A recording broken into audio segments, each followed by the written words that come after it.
సాగిలపడి నమస్కారం చేయకపోతే వాళ్ళు చచ్చిపోయేటోళ్ళు కాదు, ఆ సమస్య దూరం అయ్యేది కాదు.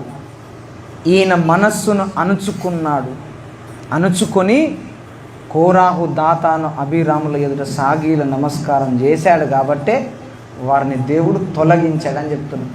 సమస్యలు మన బ్రతుకులో తొలగిపోవాలంటే మన మనస్సును మనం ఏం చేయాలి? అందరూ చెప్తలేరు. మన మనస్సును ఏం చేయాలి? అనుసుకోవడం అంటే అర్థమైంది, మీద బరువు పెట్టుకోవాలనా? మన భర్త మనల్ని అస్తమానం తిడుతున్నాడు, భార్య తిడుతుంది, ఇరుగు పొరుగు వాళ్ళు తిడుతున్నారు. మనం ఎంత మంచిగా చేసినా వాళ్ళు రెచ్చిపోతారు. ఏం చేయాలి? మనం కొంగు కట్టి లుంగి చుట్టి పోవద్దు. మనస్సును అణుచుకోవడం నేర్చుకున్నవాడు ధన్యుడని చెప్పి